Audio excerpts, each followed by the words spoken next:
सुप्रभातम बच्चों, मैं संस्कृत अध्यापिका Meena Singh, Shri Gauri Shankar higher secondary school. आज मैं आपको कारक परिचय के बारे में समझाऊंगी। कारक साक्षात क्रियान्वित्वा कारकम, अर्थात जिस शब्द का क्रिया के साथ सीधा संबंध होता है वह कारक कहलाता है। बच्चों, क्या कहलाता है? कारक कहलाता है। जिस शब्द का क्रिया के साथ सीधा संबंध होता है वह कारक कहलाता है। अब बच्चों, कारक चिन्ह देखते हैं। विभक्तियां, कारक चिन्ह। संस्कृत में हम विभक्तियों का प्रयोग करते हैं और हिंदी में चिन्ह का प्रयोग करते हैं। कारक प्रथमा में है कर्ता, इसका चिन्ह है ने। द्वितीय में है कर्म, इसका चिन्ह है को। तृतीया का है करनम, से द्वारा। चतुर्थी संप्रदानम के लिए। पंचमी विभक्ति में है अपादानम, से अलग होने के अर्थ में। षष्ठी विभक्ति में है संबंध, ये विभक्ति के रूप में प्रयोग होता है, कारक के रूप में नहीं होता है। का की के रारी रे। सप्तमी अधिकरणम, मैं पर। संबोधन हे भो अरे। हिंदी में 8 विभक्तियां होती हैं। संस्कृत में संबोधन को प्रथमा विभक्ति के अंतर्गत ही मानते हैं।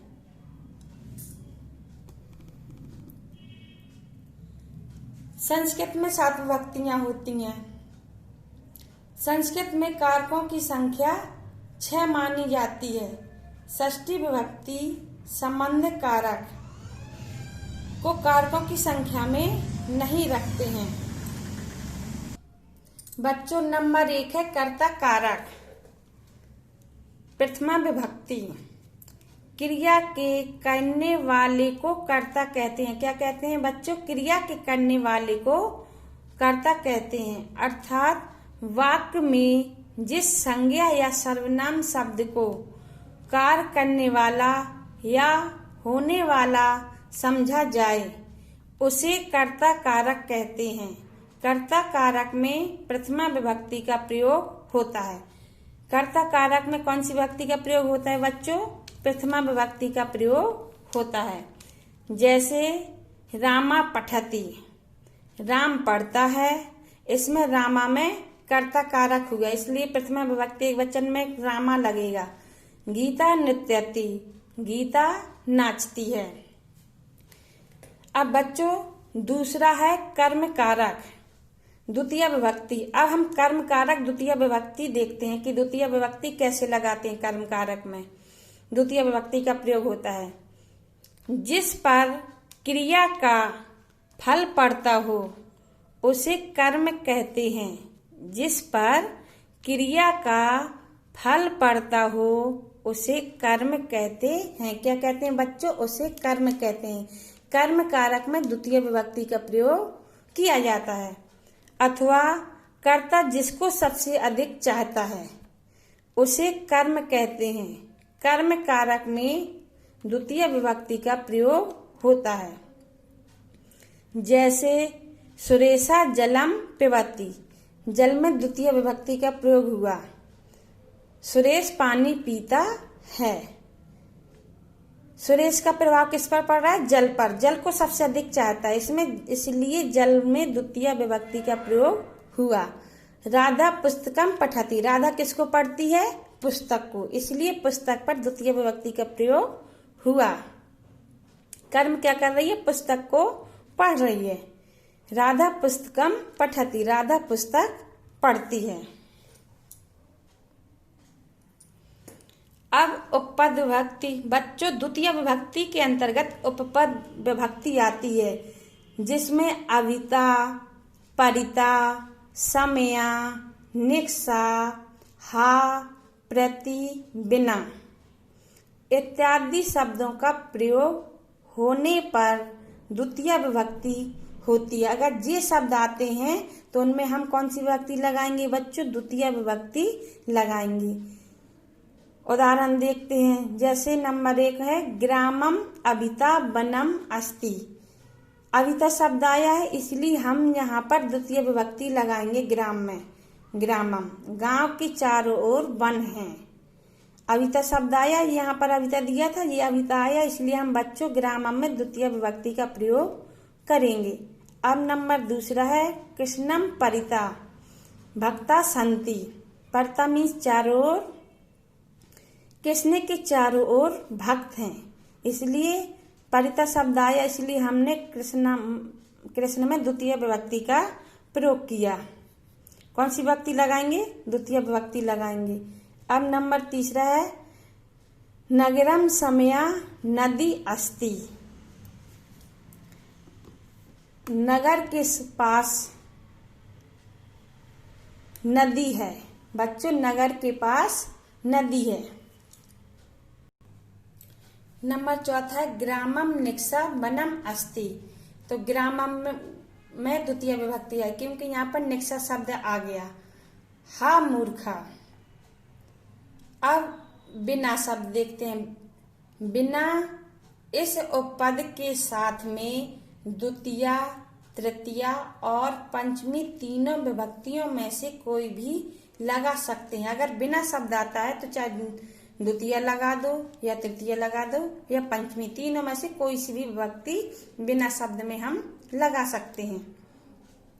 अब अगला है उभयता, सर्वता, धिक, उपरि उपरि, अधो अधा इत्यादि के साथ भी द्वितीय विभक्ति होती है। अगर ये शब्द आते हैं तो इनके साथ में भी हम द्वितीय विभक्ति का प्रयोग करेंगे। कौन सी विभक्ति लगाएंगे बच्चों?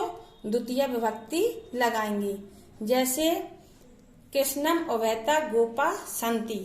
कृष्ण के दोनों ओर ग्वाले हैं। उभयता मीन्स दोनों ओर, तो कृष्णम, इसमें द्वितीय विभक्ति हम लगाएंगे। अध्यापकम सर्वता छात्रा संति। अध्यापक के चारों ओर छात्र हैं। सर्वता मीन्स चारों ओर। अध्यापकम में हम द्वितीय विभक्ति लगाएंगे क्योंकि जो उभयता दिया है, सर्वता दिया है, ये इनमें द्वितीय विभक्ति का प्रयोग होता है। बच्चों अब नंबर 3 है करण कारक, तृतीय विभक्ति।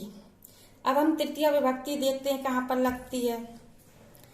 कर्ता जिस वस्तु की सहायता से अपना कार्य पूरा करता है उसे करण कारक कहते हैं। क्या कहते हैं बच्चों? उसे हम करण कारक कहते हैं। करण कारक में तृतीय विभक्ति का प्रयोग होता है। जैसे नंबर 1 प्रधानमंत्री विमानेन गच्छति। प्रधानमंत्री विमान से जाते हैं। यहाँ विमानेन में हम लोग तृतीय विभक्ति का प्रयोग करेंगे क्योंकि हम विमान से जाते हैं। दूसरा उदाहरण है बच्चों अध्यापका सुधा खंडेन लिखति। अध्यापक चौक से लिखता है। सुधा खंडेन में हमने कौन सी विभक्ति का प्रयोग किया? तृतीय विभक्ति का, क्योंकि तृतीय विभक्ति सुधा खंडेन के द्वारा चौक से लिखते हैं, इसलिए यहाँ पर हम तृतीय विभक्ति लगाएंगे। तीसरा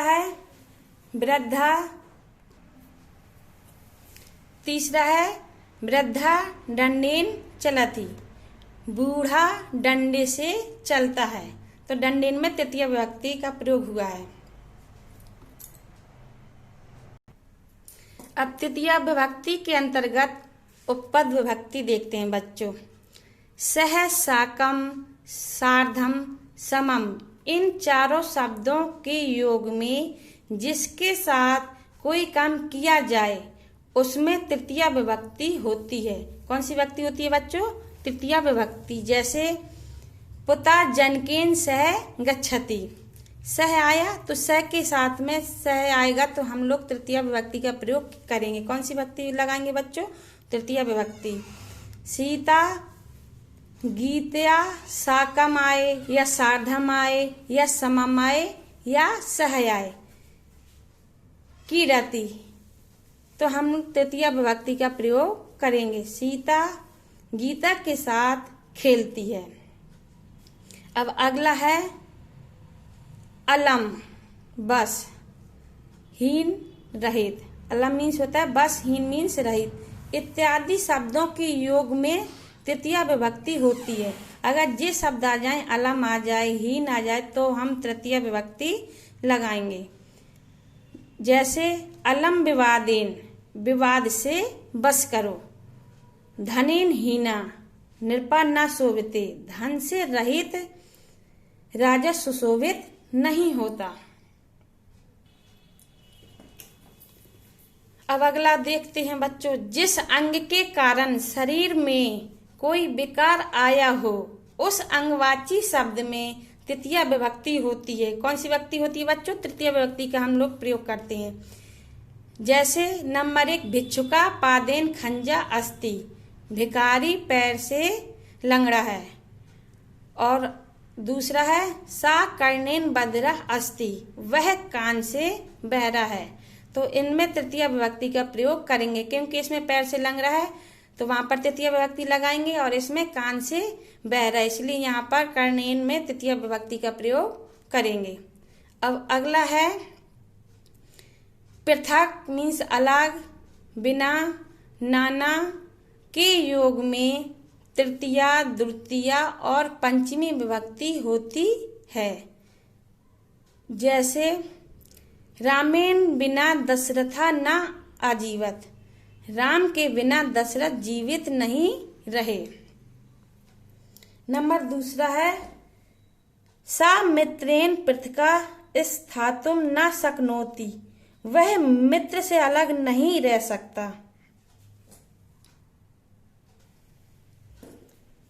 अब बच्चों अगला देखते हैं, जिस चिन्ह से कोई व्यक्ति पहचाना जाता हो, उस चिन्हवाची शब्द में तृतीया विभक्ति होती है। जैसे सा जटाभि साधु अस्ति, वह जटाओं से साधु है। साधु किससे पहचाना जाता है? जटाओं से, इसलिए इसमें हमने तृतीया विभक्ति का प्रयोग किया। भिक्षुका नेत्रेण काना अस्ति, भिक्षुक नेत्र से आंख से काना है, भिखारी आंख से काना है। बच्चों अब यहीं तक, अब अगले वीडियो में चतुर्थी विभक्ति से लेकर के सप्तमी विभक्ति तक अगले वीडियो में बच्चों समझाऊंगी। Thank you.